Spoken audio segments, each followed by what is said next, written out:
ಮಹೇಶ್ ಶೆಟ್ಟಿ ತಿಮ್ರೋಡಿ ಮನೆಯಲ್ಲಿ ಎಸ್ಐಟಿ ಶೋಧ ನಡೆಸ್ತಾ ಇದೆ. ಕಳೆದ 6-7 ಗಂಟೆಯಿಂದ ನಡೀತಾ ಇರುವಂತಹ ಮಹಜರು ಕಾರ್ಯ. ತಿಮ್ರೋಡಿ ಮನೆಯಲ್ಲಿ ಮಹಜರು ಕಾರ್ಯ ಮುಕ್ತಾಯದ ಹಂತಕ್ಕೆ ಬಂದಿದೆ.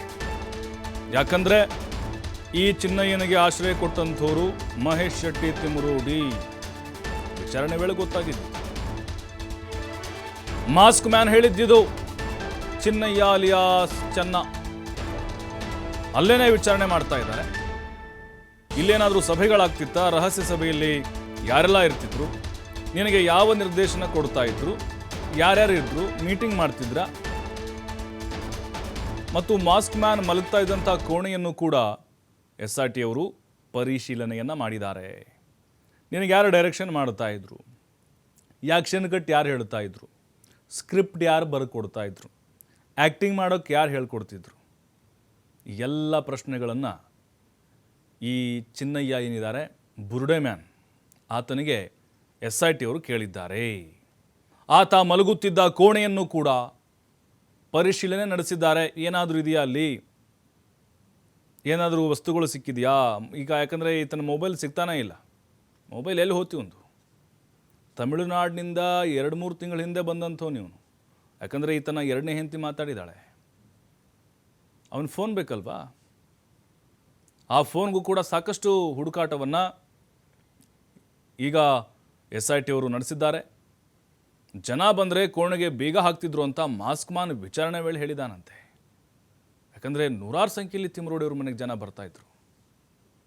ಹಾಗಾಗಿ ಮಾಸ್ಕ್ ಮ್ಯಾನ್ ಎಲ್ಲಿವರೆಗೂ ಮಾಸ್ಕ್ ಹಾಕೊಂಡಿದ್ದ ಅಂತ ಹೇಳಿದ್ರೆ, ಮೊನ್ನೆವರೆಗೂ ಕೋರ್ಟ್ಗೆ ಹಾಜರುಪಡಿಸೋವರೆಗೂ ಕೂಡ ಅವನಿಗೆ ಮಾಸ್ಕ್ ಹಾಕಿನೇ ಇದ್ದರು. ಈಗನೂ ಕೂಡ ವಿಚಾರಣೆ ಕರ್ಕೊಂಬರ್ತಾರೆ. ಆದರೆ ಕೆಲ ಮಾಧ್ಯಮಗಳಿಗೆ ಆತ ಇಂಟರ್ವ್ಯೂ ಕೊಟ್ಟಿದ್ದ. ಅದು ಯಾವಾಗ ಆರಂಭದಲ್ಲೇ ಅವನ ಮುಖ ಓಪನ್ ಮಾಡಿದ್ದು. ಅದಾದಮೇಲೆ ಇಡೀ ಜಗತ್ತಿಗೆ ಗೊತ್ತಾಗಿದ್ದು ಮೊನ್ನೆ ಅಷ್ಟೇ. ಕೇವಲ 2-3 ಯೂಟ್ಯೂಬ್ ಚಾನಲ್ಗಳಿಗೆ ಮಾತ್ರ ಆತ ಇಂಟರ್ವ್ಯೂ ಕೊಟ್ಟಿದ್ದ. ಹಾಗಾಗಿನೇ ಇಲ್ಲಿ ಯಾರೆಲ್ಲ ಬರ್ತಾ ಇದ್ರು, ನಿನ್ನ ಕೋಣೆಯನ್ನು ಯಾಕೆ ಇವರು ಬೀಗ ಹಾಕ್ತಾಯಿದ್ರು? ಯಾಕಂದರೆ ಸಿಕ್ಕಾಪಟ್ಟೆ ಕುತೂಹಲವನ್ನು ಉಂಟು ಮಾಡಿದ್ದಂತಹ ವ್ಯಕ್ತಿ ಈತ. ಸಾಕಷ್ಟು ಜನ ಆತನ ಇಂಟರ್ವ್ಯೂ ಮಾಡಬೇಕು ಅಂಥೇಳಿ ಕಾಯ್ಕೊಂಡು ಕೂತಿದ್ರು. ಬಟ್ ಸೀಮಿತವಾದಂಥ ಅವಕಾಶಗಳನ್ನು ಮಾಡಿಕೊಟ್ಟಿದ್ರು ಅಷ್ಟೇ, ಅವ್ರಿಗೆ ಬೇಕಾದಂಥ ಯೂಟ್ಯೂಬ್ ಚಾನಲ್ಗಳಿಗೆ ಮಾತ್ರ. ಈಗ ಮಾಸ್ಕ್ ಮ್ಯಾನ್ ಮಹೇಶ್ ಶೆಟ್ಟಿ ತಿಮ್ರೋಡಿ ಮನೆಯಲ್ಲಿ ಆಶ್ರಯ ಪಡೆದಿದ್ದ.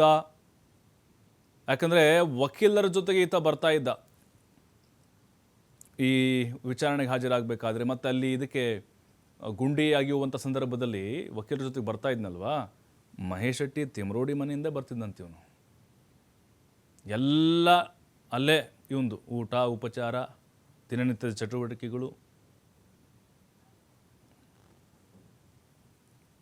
ಮತ್ತಷ್ಟು ಮಾಹಿತಿ ಆದಿತ್ಯ ನೀಡ್ತಾರೆ ನೇರ ಸಂಪರ್ಕದಲ್ಲಿ.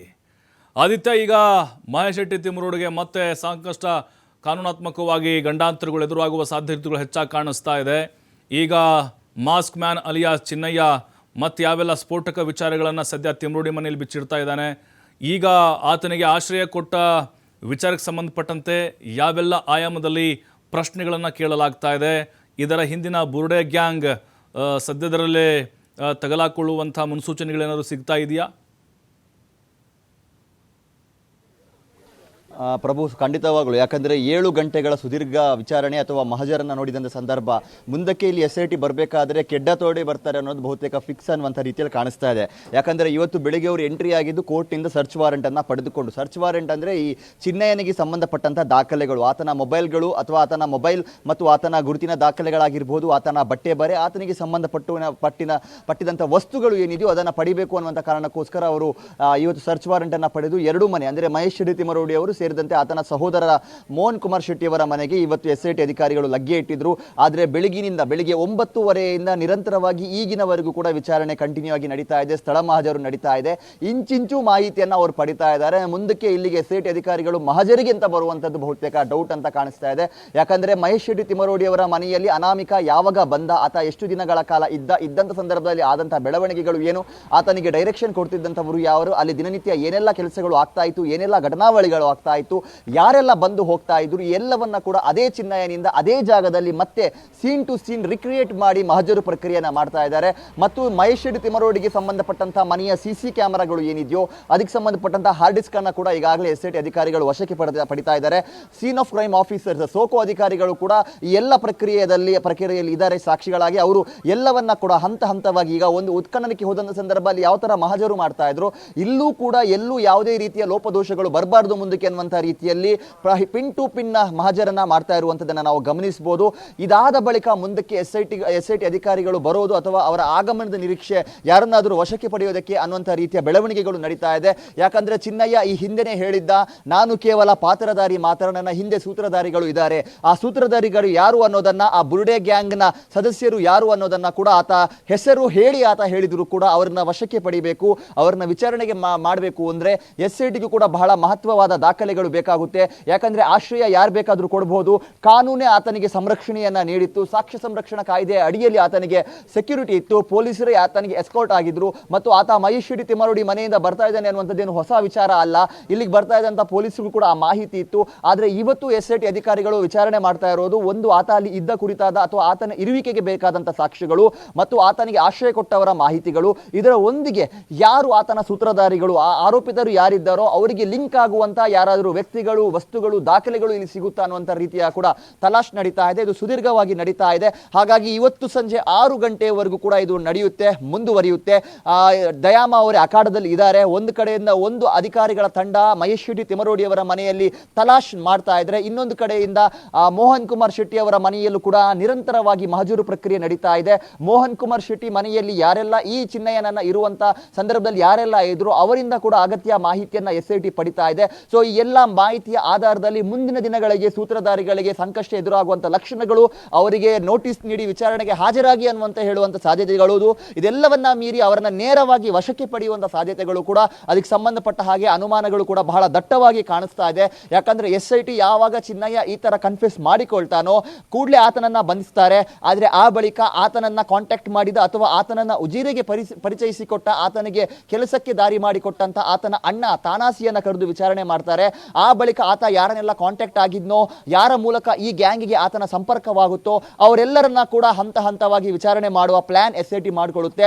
ಡೇ 1 ನಿಂದ ಎಲ್ಲಿ ಚಿನ್ನಯ್ಯನ ಆಗಮನ ಉಜಿರೆಗೆ ಈ ಬುರುಡೆ ಕಥೆಗೋಸ್ಕರ ಆಗಮನವಾಗುತ್ತೋ ಅಲ್ಲಿಂದ ಆತ ಈ ಆಶ್ರಯದಾತರ ಮನೆಗೆ, ಸೂತ್ರಧಾರಿಗಳ ಕೈಗೆ ಅಥವಾ ಅವರ ಒಂದು ಪ್ರದೇಶಕ್ಕೆ ಅವರ ನಿವಾಸಕ್ಕೆ ಹೋಗುವವರೆಗೂ ಕೂಡ ಈ ಪ್ಲಾನ್ ಎಲ್ಲಿ ರೂಪಿತವಾಯಿತು, ಯಾರೆಲ್ಲ ಇದರಲ್ಲಿ ಮಾಸ್ಟರ್ ಮೈಂಡ್ಗಳು ಇದ್ರು, ಯಾವಾಗ ಇದನ್ನು ಎಕ್ಸಿಕ್ಯೂಟ್ ಮಾಡಬೇಕು ಅಂತ ಪ್ಲಾನ್ ಮಾಡಿದ್ರು, ಯಾವೆಲ್ಲ ಪ್ರಭಾವಿಗಳು ಇದ್ದಾರೆ, ಯಾವ್ಯಾವ ಜಾಗಗಳಿಗೆ ಈ ತಂಡ ಹೋಗಿತ್ತು, ಈ ಎಲ್ಲವನ್ನ ಸೀನ್ ಟು ಸೀನ್ ಅವರು ರಿಕ್ರಿಯೇಟ್ ಮಾಡ್ತಾ ಇದ್ದಾರೆ.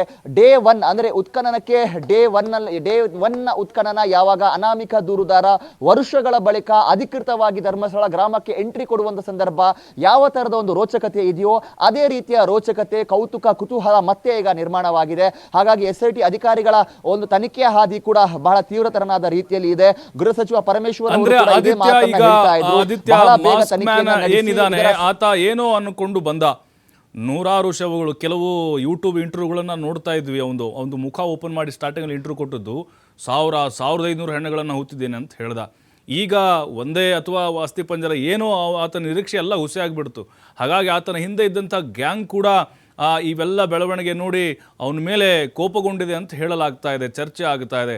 ಹಾಗಾಗಿ ಈಗ ಲಾಯರ್ ಕೂಡ ಬರ್ತಾ ಇಲ್ಲ ಅವನ ಪರವಾಗಿ ಮುಂದೆ ಯಾರೂ ಕೂಡ.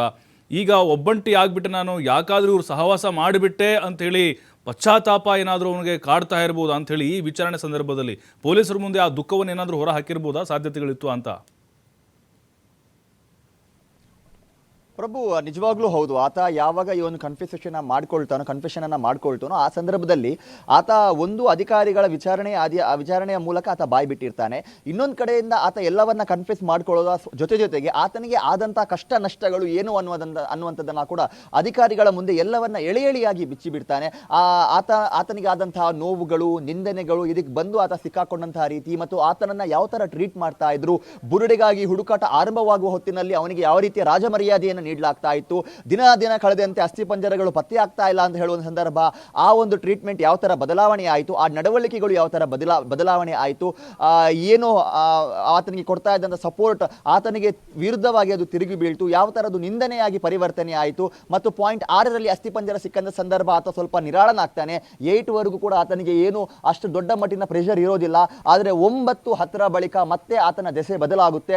ಮತ್ತೆ ನಿರಂತರವಾಗಿ ಈ ಗ್ಯಾಂಗ್ನ ಒತ್ತಡ, ಇವರ ನಿಂದನೆಯ ಮಾತುಗಳಿಂದ ಆತ ಬಳಲಿ ಬೆಂಡಾಗಿರ್ತಾನೆ ಅನ್ನುವಂಥ ಮಾಹಿತಿಗಳು ಕೂಡ ಇದೆ. 11ರಲ್ಲೂ ಕೂಡ ಇಡೀ ದಿನ ಹುಡುಕಾಡಿದ್ರು ಏನೂ ಸಿಗೋದಿಲ್ಲ. 11ರ ಕಾರ್ಯಾಚರಣೆ ಆದ ಸಂಜೆ ಆತ ಬರುವ ಸಂದರ್ಭ ಆತ ಮುಖ ನೋಡಿದಂತಹ ಸಂದರ್ಭ ಗೊತ್ತಾಗುತ್ತೆ ಬಹಳ ಪ್ರೆಷರ್ಗೆ ಆತ ಒಳಗಾಗಿದ್ದ ಅನ್ನುವಂಥ ರೀತಿಯಲ್ಲಿ. ಹಾಗಾಗಿ ಎಲ್ಲ ನೋವು, ಅಳಲು, ದುಃಖವನ್ನ ಕೂಡ ಆತ SIT ಮುಂದೆ ಬಿಚ್ಚಿಟ್ಟಿದ್ದಾನೆ. ಹಾಗಾಗಿ ಆತನ ಸೂತ್ರಧಾರರನ್ನ ವಶಕ್ಕೆ ಪಡಿಬೇಕು ಅಂದ್ರೆ ಪ್ರಬಲ ಸಾಕ್ಷ್ಯಗಳು ಬೇಕಾಗುತ್ತೆ. ಆ ಸಾಕ್ಷ್ಯಗಳ ಹುಡುಕಾಟದಲ್ಲಿ ಈಗ SIT ತನಿಖೆ ಸಾಕ್ತಾ ಇದೆ. ಮುಂದಿನ ಕೆಲವೇ ದಿನಗಳಲ್ಲಿ ಅಥವಾ ಯಾವುದೇ ಕ್ಷಣಗಳಲ್ಲಿ ಸೂತ್ರಧಾರಿಗಳನ್ನ ಕೂಡ SIT ವಶಕ್ಕೆ ಪಡೆಯುವಂತ ಸಾಧ್ಯತೆ ಇದೆ. ಪ್ರಭು, ಥ್ಯಾಂಕ್ ಯು ಆದಿತ್ಯ ಮಾಹಿತಿಗಾಗಿ.